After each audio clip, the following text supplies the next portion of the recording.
Hi, Kevin. Thank you so much for joining me today. What's really exciting for me is that I actually first met you on a student trip to Sacramento earlier this year. And now I'm actually interning for you at Capitol Advisors this summer. So it's great to have the opportunity to talk with you, and I really appreciate it. Yeah, you Um, bet. I'd love to start where I start with everyone. Could you tell me more about your background and how you got to where you are today? Yeah, sure. So obviously we have a lobbying firm up here in Sacramento.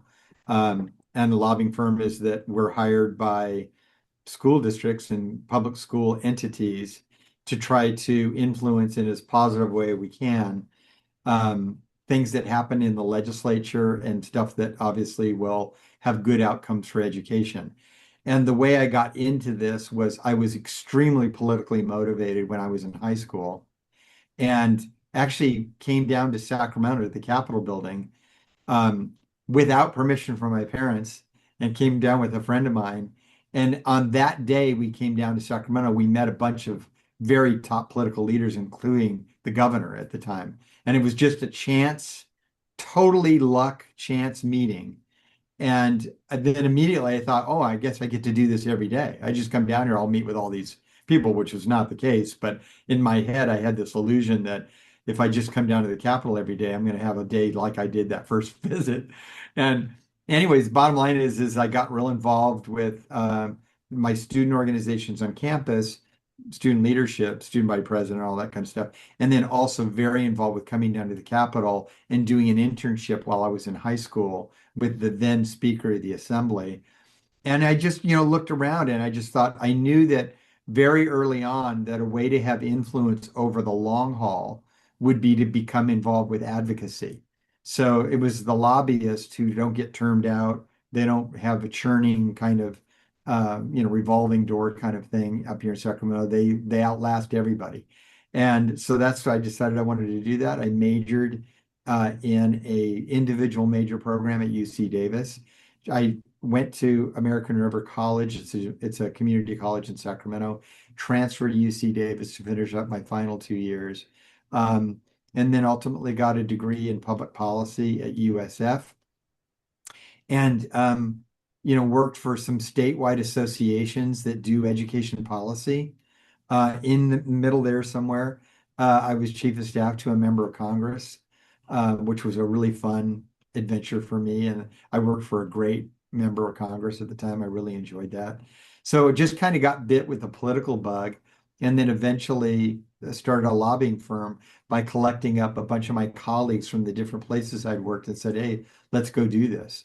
And so we founded this firm almost 15 years ago, and it includes the state superintendent of public instruction, Jack O'Connell. Um, we had the chief financial officer for the California Department of Education, chief consultant to the Assembly Ed Committee, probably one of the top litigators on constitutional issues for school districts. We brought him on board. A very experienced lobbyist who had worked in lobbying for a long time, Barrett Snyder, who's one of our founding partners. He joined. We just had just this great group of people that helped found the company, and it's been really successful since then. Awesome. So I do want to backtrack a little bit. You said that you were on a lot of student organizations when you were my age, and that this view developed of being an advocate. Did that view where you wanted to have something stable where you didn't term out or there were no terms, was that always the end goal? Did you always have that from when you were getting involved? And if Yeah, not, was that changing over time? And how did yeah, that, it's yeah. funny because again, really early on, when I started going to the Capitol building, I thought, oh, I want to maybe run for office. I thought that's what I should aspire to. And then I was hanging around the Capitol building and realized these guys, like in the state assembly, it's a 2 year term. Every 2 years, they're running for reelection. And then I got involved with some campaigns where I was knocking on doors for candidates that I liked. And people were so rude and mean, and I did not enjoy knocking on doors. So I thought, well, number one, the job stability is really shaky, and two, you have to go beg door to door to keep your job. I just thought elective office is not going to be for me. And then I was really intrigued by journalism as I got into the Capitol and I started going to a lot of press conferences. and meeting senators, assembly members, and even governors at the time, because I was the student reporter from my high school. And I thought journalism could really be a great angle. And for virtually the entire time I was at the Capitol and then going to college and all of that part of my education, journalism was a very viable field. It's not so much anymore, but it was a viable field. The only problem is it wasn't very lucrative. I mean, you couldn't really make much money. And so for me, when I met lobbyists at the Capitol and kind of started to understand what they did, I realized, oh my gosh, they're as impactful on legislation as the legislators themselves. And they have a continuum of knowledge and expertise and history that a lot of legislatures don't have because they're term limited.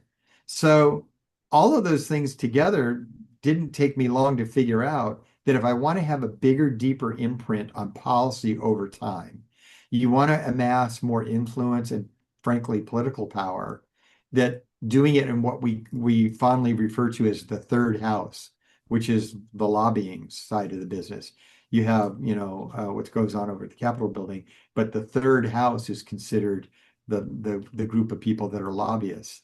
So yeah, really early on, I figured that was it. So early on that I was, as I mentioned a little earlier, that when I went to go establish my major at the University of California, Davis, I wrote an individual major in advocacy. I knew I wanted to be a lobbyist. So that combined the interdisciplinary courses of political science, sociology, rhetoric, speech, debate, logic, history, a lot of these different interdisciplinary majors. I took coursework from all of those to create the advocacy major. And I think maybe one or two students have taken it since I wrote it, because you file it, and any individual major that somebody graduates with would be available for any other student to take if they wanted to research majors that have been done in the past.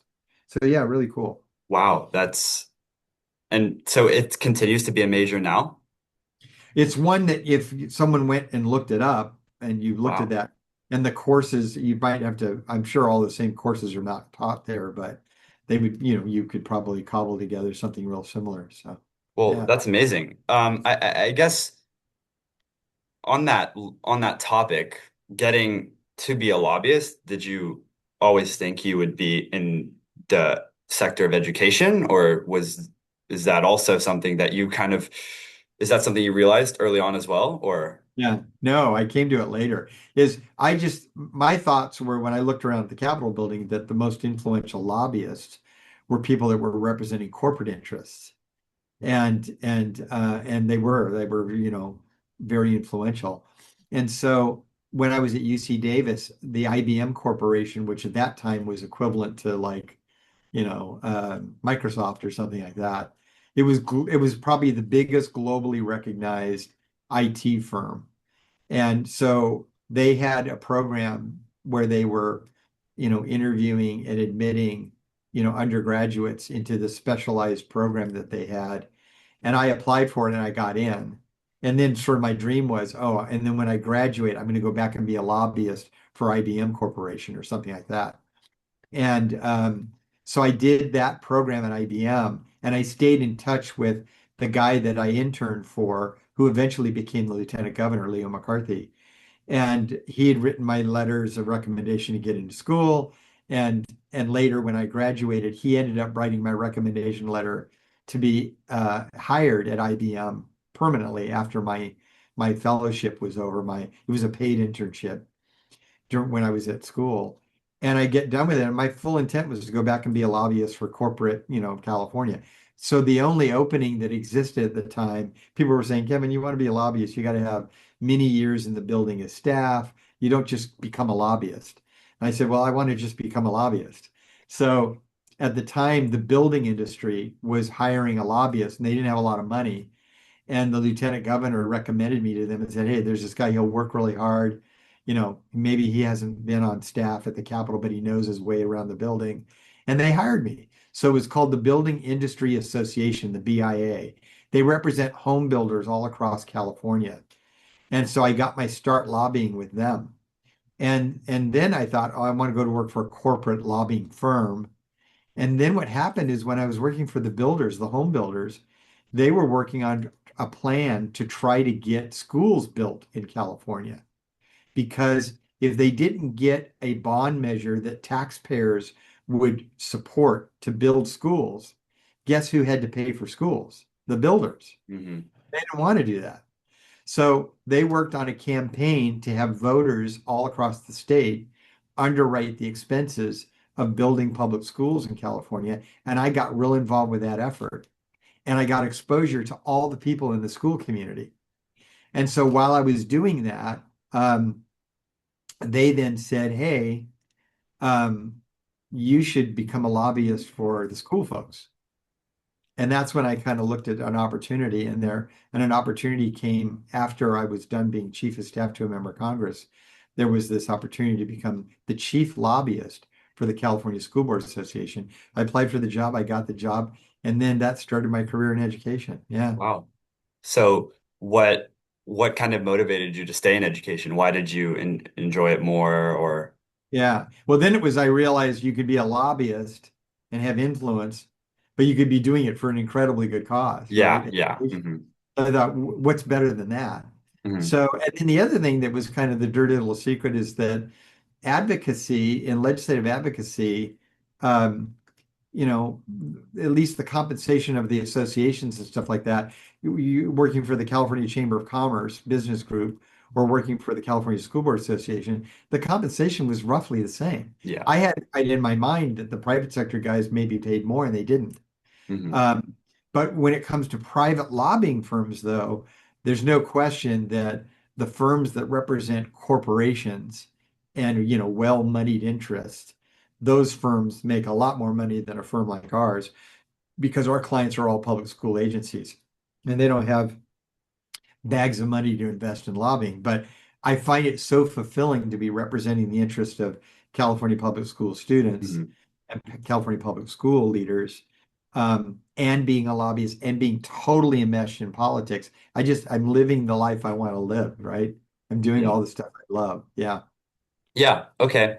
Well, I guess now we can shift on to the more concrete topic of education. And for those who don't know, the state budget was just finalized. We've been working on it, or not, we haven't been working on the budget, but we've been working on the things that come with the budget. And for anyone who does care about education, what is one thing that you think that they should know that's going to come with the new budget? Yeah. So one of the things that's really important, and if it's important for lawmakers and Californians generally understand, is that way back in, I think it was 1986, um, the voters, actually, it was after that. It was a little bit later than that. Um, I think it was 88. Yeah, it was 1988. The voters adopted a ballot measure called Prop 98, and it set into the state's constitution a minimum funding guarantee for public schools. And the reason why the education community did it is because they were tired of constantly having to fight for every scrap, every dollar they could get to invest in public education when they knew that voters in this state thought education should be the highest priority.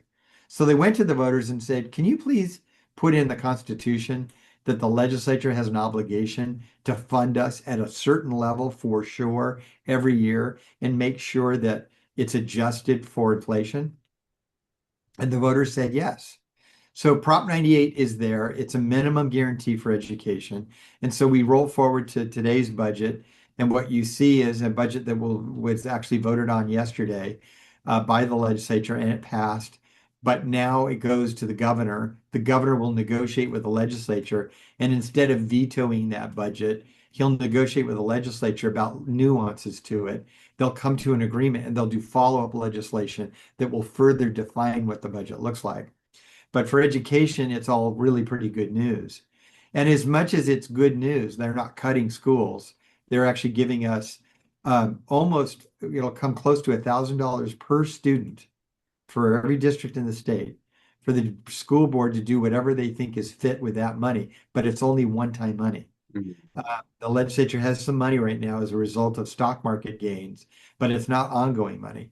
So there's that. Then there's a separate pot of ongoing money, and that's going to get adjusted upward a little bit too. And but not by a lot. I mean, it's going to be essentially a 4%, under 5% adjustment in ongoing permanent money. And it's, we don't want to be ungrateful because there are other parts of the budget that are actually getting cut. Yeah. Now, despite the fact the legislature is being nice to us, one of the things that we do in California public schools is we fund our schools based on the number of kids that show up each day. So if a kid misses one day, district loses money. Yeah. You add that up during the whole school year, it can be big. And so one of the things that we do know about school districts is their budgets are declining because the number of students that are attending schools is dropping off because the birth rate is slowing down. We're not having as many kids. And so as the number of kids that are in school declines, so does their money. So the majority of school districts are having a rough time financially. It's great that the state budget looks as good as it does, but there will be a lot of people who will say, hey, the budget looks great. Why is the school district cutting? Now you know the reason Hmm. is this declining enrollment. Yeah. I won't ever miss a day of school again after that. Yeah. But um, so now that we're talking about students, I know that for me, and probably for a lot of my peers as well, is that it's sometimes difficult to see how the budget affects our lives at school. I go to school, students go to school, but you don't really always see the concrete changes or how the budget directly translates to what's happening at school. So just broadly, how does the budget affect what happens at school and in classrooms? Yeah. The number one thing about school spending is that we are an incredibly people-intensive business. It's more than 90% of the budget goes to pay salaries, people. So it's the teachers and all the staff around the school that make the school possible to open every day. So that's where most of the money goes. And I think there's a common sentiment, at least I believe this, that our teachers are underpaid as a profession. In California, teacher salaries are,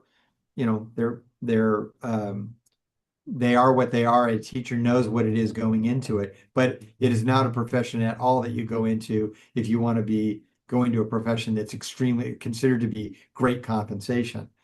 Now, the little sort of caveat to that is it usually has a decent retirement system, better retirement than you can get usually in the private sector. Um, so there's that. Um, but generally speaking, all the other things that we pay for are usually found in categories of spending. Like an incredible amount of money has been spent by school districts all over the state on making sure that we're affording equal educational opportunities for kids with disabilities. And we call it special ed, special education. There's just an enormous amount of money that gets spent on special ed. And then, a number of other little categories. That counseling and student well-being, student mental health and health. There's investments that are being made in those areas are important. Um, Big investments have been made to the tune of over $4 billion annually in what are now really becoming prevalent, which is after-school programs. So making sure that realizing in today's sort of society, it takes two parents to support the household, two working parents. But what does that mean for kids that are in school is that have an opportunity to develop kids after the regular school day ends instructionally, and recognize that a two-parent working household, it accommodates that reality so that kids are in school for 9 hours and then 30 days during the summer. And that's the way that program is written. And they're going to get something that's developmentally appropriate in terms of education instead of babysitting or childcare or that kind of a thing. We're doing something meaningful. That is a big expenditure of money now that the state's spending. And then another, not insignificant expense is that California has moved to what we call universal meal program, meaning that instead of kids standing in line having to pay money for school lunch or school meals, even a school breakfast program, is that those are made available to all students. And in some cases, it's the most nutritious meal a kid will eat. So we've done a lot of things that have been great, but they are expensive and they use up some of Mhm. these resources we're talking about. Yeah. And on the topic of food, not only do you represent school districts and offices of education, but you also represent some either private companies that partner with school districts in terms of food distribution, correct?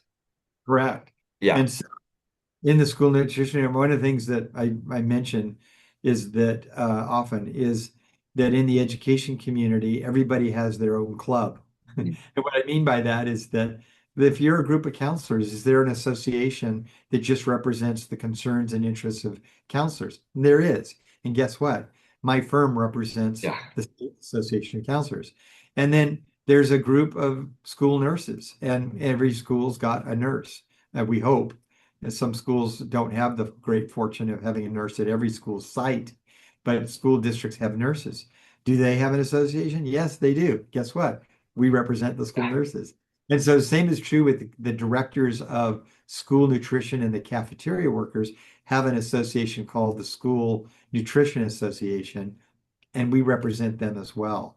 And then there are private sector companies that are helping all across education. They're the people that do the textbooks, the people that do testing and assessment, the products and services to feed kids. Mhm. And so we represent folks that are in all of these different segments of the private sector that support public schools. So we have contracts with them too. Yeah. Yeah.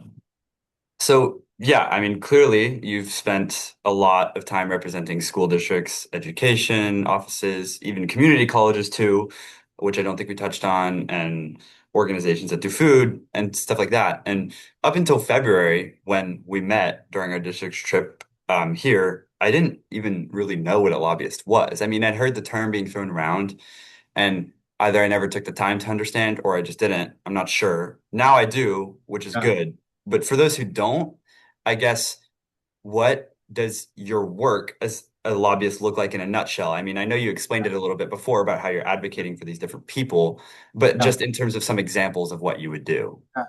Yeah. And the term lobbyist is just a bizarre term at all. Yeah. And my wife, when I first met her, um, she asked me what I did, and I told her lobbyist, thinking, of course, someone might know what a lobbyist is. And she told me later that she went home and told her mother that she'd met this guy. And when the mom said, "What does he do?" She said, she goes, "I think he works in a hotel." Because he's a lobbyist. So, but the irony is that the term lobbyist actually was coined um, from the lobby of a hotel in Washington, D.C., called the Willard Hotel. If you ever go to Washington, D.C., you want to go to the Willard and check it Okay. out. It's a hotel that was standing when Abraham Lincoln was elected president. And what happened was he was staying there between the time that he was elected and the time he took office.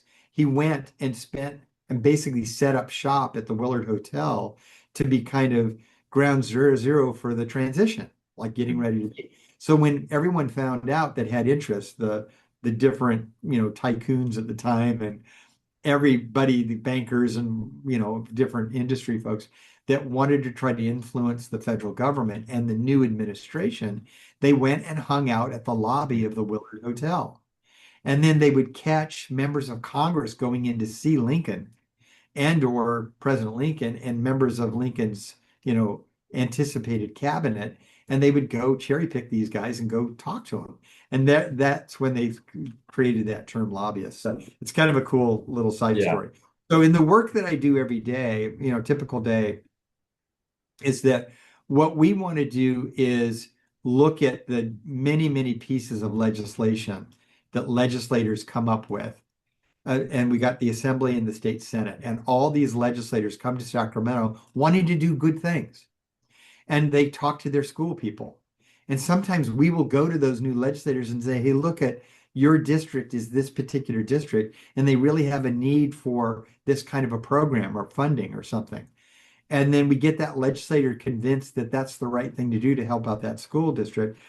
And usually they want to do that, and then they'll run a bill, introduce a bill, and then we help write speeches for it.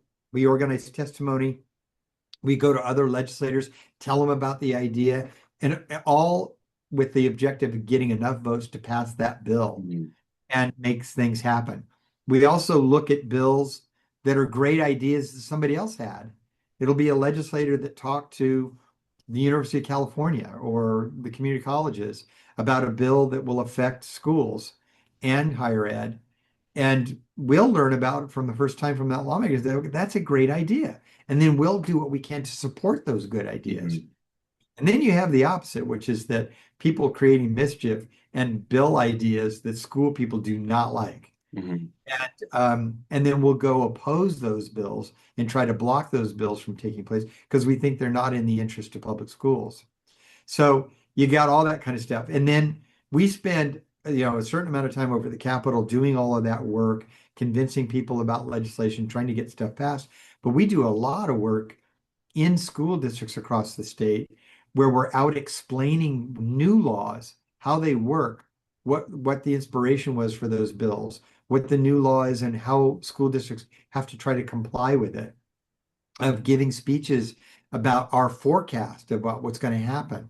In November of this year, there'll be an election, and the entire assembly is up for reelection and half of the state senate. When all those new legislators come, and they'll be coming to Sacramento in January for a new governor and a lot of new leadership positions, um, everyone wants to have an influence on all those people. We're going to be rolling up our sleeves and having conversations with all those new people to tell them about ways that we think they can help education. And that's the work that we do every day. We have a team of about 13, 14 lobbyists here. It's one of the largest lobbying firms actually in the state. Um, and we represent about 700 of the 1,000 school districts. It's crazy big book of business. So yeah, it's fun work. I love coming to work every day, and I think that's the same for a lot of the people that are here. Yeah. Yeah, like you said, you represent a lot of school districts. I mean, I think I heard it a couple days ago. Capitol Advisors has the most clients of any lobbying firm in California. Is that correct? I believe so. What is it? So private 100? sector firms and others. So I think we have on contract, we have probably about between 95 and 100 contracts. Uh-huh. Some of those contracts are, and several of the contracts are contracts with big groups of schools. Yeah, yeah. It'll be like LA County, for example, has 80 school districts in it. Yeah. San Diego has 42 districts. So that's how you cover a lot of districts but that number of contracts, that number of clients is Mhm. perhaps the largest lobbying firm in terms of number of clients of any firm in the state. Because you got a lot of school districts. Yeah. So Yeah. Well, so on that note, in terms of how many clients you represent, I'm sure that sometimes clients have differing opinions, or whether it comes to when you encounter different politicians and they have different views, how do you go about kind of balancing those and managing those different perspectives? right. And so one of the things that we have found is that as long as a school district client of ours is not advocating for something that hurts another district, everybody's really cool with it. The fact that they come up with some program, let's say for career tech education, and they want to go pursue that. Another district never begrudges another district's innovation and their effort to go out and go get a grant or go get stuff. But every now and then we'll get a collection of school districts that'll come to us and say, hey, we're mad at this type of district because they get more money than we do. And we think that's wrong. We'd like to take some of their money. And we basically politely say, good luck to you, but we're not going to be your lobbying firm because we're not into that sort of divisive kind of choice between districts. Other firms can go represent them, but we're not going to be doing that. And so that's kind of how we've worked around that. And then every now and then there are groups that we represent who have conflicts with each other. And we've gone to them and we've said, look, the two of you have different kind of interests. Um, we want you to know that there's that conflict, and we would invite you to step away as a client if you feel like your needs need to be met by somebody else. And it was funny because there's a real example of this where the two clients did not want to give us up as their advocates because they got too good of intel and information and guidance and strategy on everything else other than the one area that there was a conflict. And they said, what we'd really like you to do is help broker us working closer together with that other group. And that's what we ended up doing. So it ended up becoming a cool thing. Hmm. But every now and then that happens. And when we do have an outright conflict of interest, it's usually at the outset when we're looking at taking on a client, and we have that going on right now. Somebody came to us and they wanted us to help them with something. And we said, okay, yeah, well, you deserve to have your voice heard. And then one of the advocates said, hold on a second, I've got a client who is going to be lobbying aggressively the exact opposite position.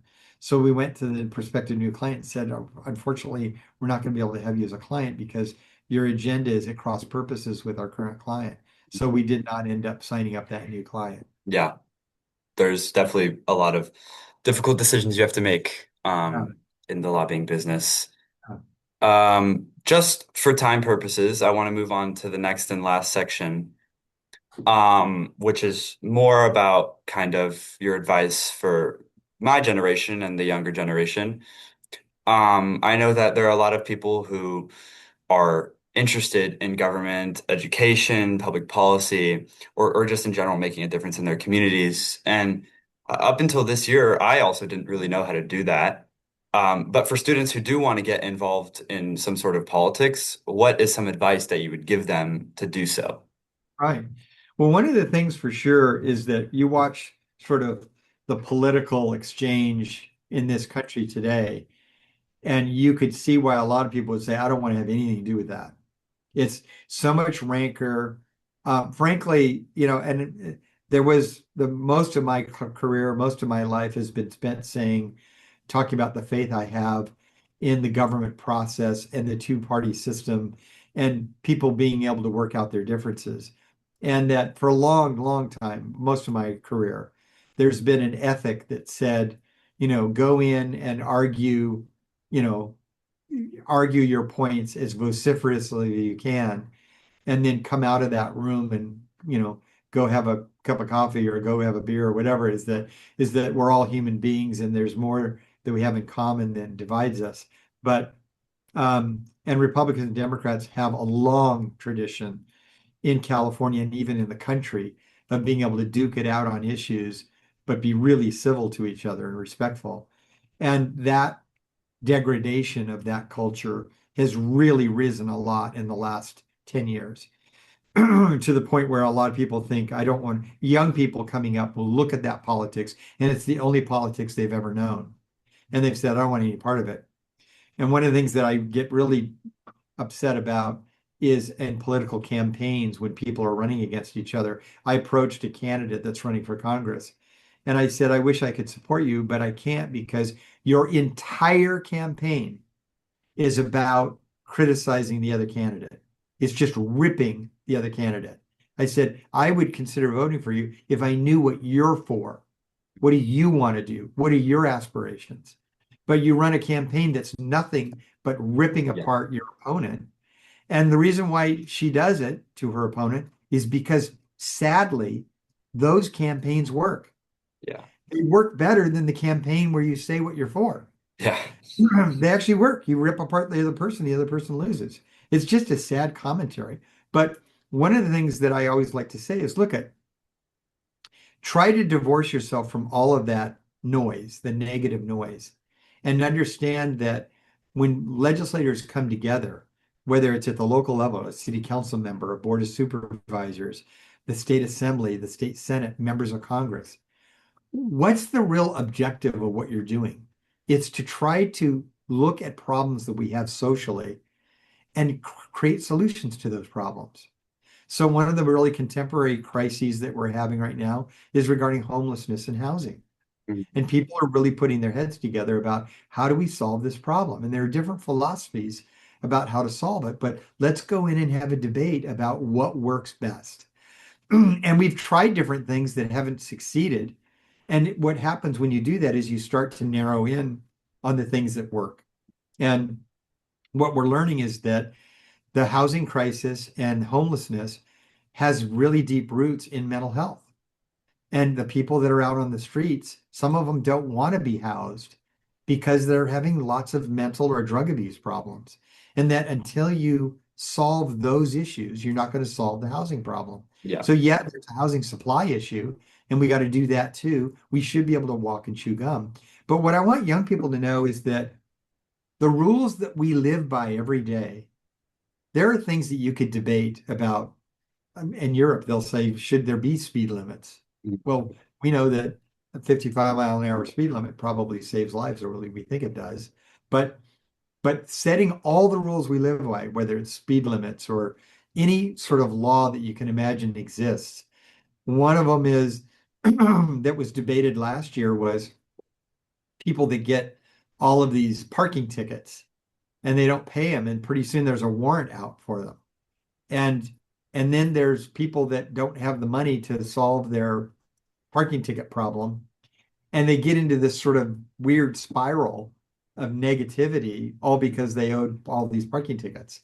And it's like, well, what do we ought to do about that? Should we be soft on people and they get to just park and blow off the fact that there's a parking meter charge? Do we need to be tough on that, or do we need to realize that sometimes it has a social impact? And there's a good debate there. All of those things, when Yeah. young people look at it and say, these rules, every law has a debate behind it. And you have to decide what you want to do. And if you Yep. want to influence the way we live, our government, you want to play a leadership role in that, don't listen to the negative noise, get Yeah. involved. Hmm. And when you come into lobbying, the work that I do, where you're advocating for things that you think are really positive to help, it's a very cool, fun vocation. And Yeah. getting a job over at the Capitol building, they don't pay, the jobs don't pay that great, but they love bringing young people in. So do an internship, get a taste of what it is to influence the outcome of the laws that we live by. And I think it'll be remarkable. So all of that to say there are lots of opportunities, definitely for young people, where there's a willingness to try to meet with you and have a conversation with you that people are not going to have with just anybody, but they will if you're a young person, you're a student, and you're interested in anything that's public policy oriented at any level of government. You are going to find people just for the asking. You just have to initiate, hey, I'm in high school right now, or I'm a college student. I'm studying this stuff. I was wondering if you would give me a little bit of time to talk. And they're going to say yes. Yeah. So yeah. Yeah. I think that's a really important message. As we are running out of time, I wanted to thank you for this amazing interview. I think it was really informational and good to learn more about your profession and how you got to where you are. So I thank you and I really appreciate it. Yeah, you bet. Yeah, absolutely, Xavier. And anytime you're doing more of this, and anything we can do to try to help facilitate your conversations with other people who have, influence and a political impact, and especially a message for young people, we want to help. Thank you. Thank you. Thank you. Yeah, bye-bye. Bye.